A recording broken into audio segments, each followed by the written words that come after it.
Hello students, how are you? I hope you are absolutely fine. देखिए हम लोग का ऑब्जेक्टिव सीरीज में हम लोग क्या कर रहे थे, क्या क्वेश्चन फर्स्ट मेरा क्वेश्चन है आज का ऑब्जेक्टिव क्वेश्चन का, maximum torque on the dipole in the electric field is. Maximum torque on the dipole in the electric field is. विद्युत क्षेत्र में विद्युत द्विध्रुव पर महत्तम बल आघूर्ण का मान होता है। क्या क्वेश्चन है मेरा? विद्युत क्षेत्र में विद्युत द्विध्रुव पर महत्तम बल आघूर्ण का मान होता है। तो आपको पता है क्या आपका बोलेंगे बल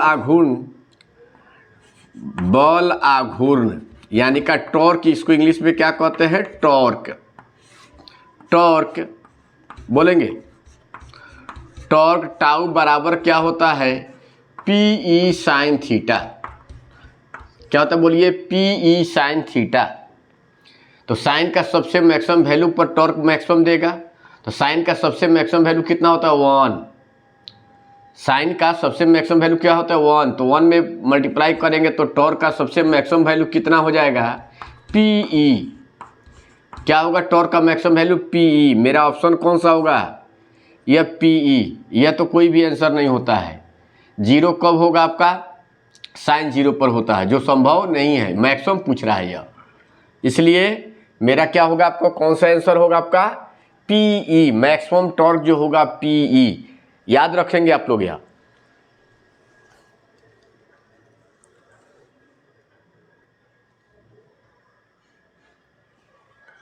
क्या आपको देखा जाए सेकंड क्वेश्चन मेरा क्या है? Work done on the dipole in the external electric field E from electric field to angle theta. यानी कि बाह्य विद्युत क्षेत्र में विद्युत द्विध्रुव को विद्युत क्षेत्र से थीटा कोण तक घुमाने में किया गया कार्य। तो मेरा ऑप्शन है पी 1 प्लस कॉस थीटा, जो किसी का फॉर्मूला नहीं होता है। पी एक कॉस थीटा होता है, तो 90 से थीटा के लिए होता है। 90 से थीटा के लिए, तो विद्युत क्षेत्र से कह रहा है, उसी डायरेक्शन से। तो लिखाए हुए है मेरा कौन सा ऑप्शन है मेरा? P 1 minus cos theta. यह तो टॉर्क का फार्मूला होता है, आपको याद होगा। वर्क का फार्मूला क्या होता है मेरा? कार्य का फार्मूला पी क्या होता है बोलेंगे? Cos theta 1 minus cos theta 2। यह फार्मूला होता है।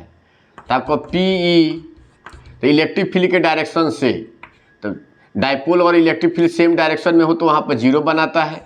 तो कॉस जीरो, कहाँ तक? थीटा तक है, तो कॉस थीटा। सेकेंड आपका थीटा, तो कॉस जीरो 1 होता है, तो पी 1 माइनस कॉस थीटा हो जाएगा। यानी कि मेरा ऑप्शन कौन सा होगा? P 1 minus cos theta. याद रखेंगे, पी 1 माइनस कॉस थीटा।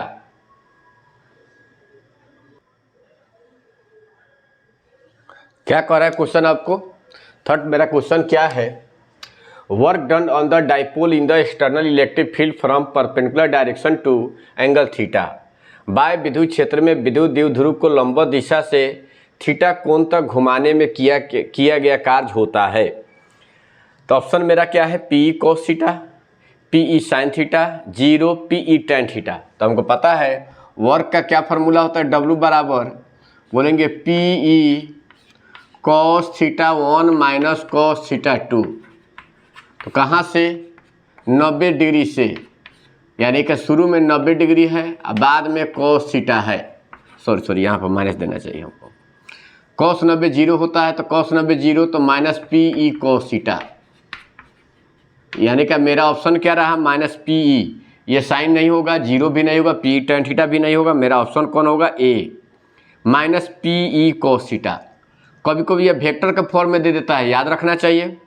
अगर वेक्टर में दूसरा आपको ऐसे दे, ए में minus P vector dot E vector, फिर बी में minus P vector cross E vector, C में P vector plus E vector, D में पी ई। तो कौन सा ऑप्शन आपको पता है? कॉस वाला डॉट में बदल जाता है, कॉस वाला डॉट में तो minus P vector dot E vector होता। तो मेरा यह आंसर हो जाता। वेक्टर के फॉर्म में दे तो यह आंसर मारेंगे, अगर कॉस के फॉर्म में दे तो यह माइनस पी कॉस थीटा होगा मेरा आंसर। याद रखेंगे आप लोग यह, ठीक है।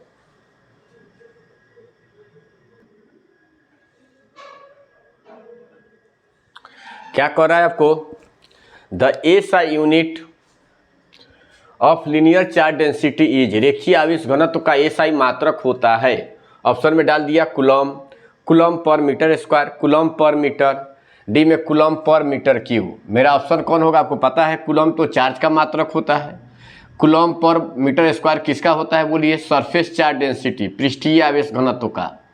आई क्या है, लीनियर चार्ज डेंसिटी, रेखीय आवेश घनत्व का होता है।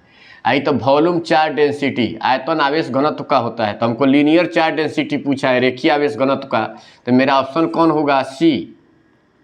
यानी मेरा ऑप्शन क्या होगा बोलो, सी, कूलम पर मीटर। क्या होता है ये, आवेश का मात्रक कूलम होता है। ये बोलिए सरफेस चार्ज डेंसिटी, पृष्ठीय या सतही आवेश घनत्व का होता है। ये लीनियर चार्ज डेंसिटी का होता है, लीनियर चार्ज डेंसिटी पूछा है, रेखीय आवेश घनत्व का। आई तो वॉल्यूम चार्ज डेंसिटी, आयतन आवेश घनत्व का होता है यह।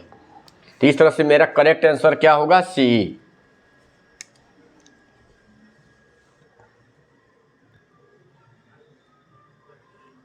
क्या कर रहा है इसमें,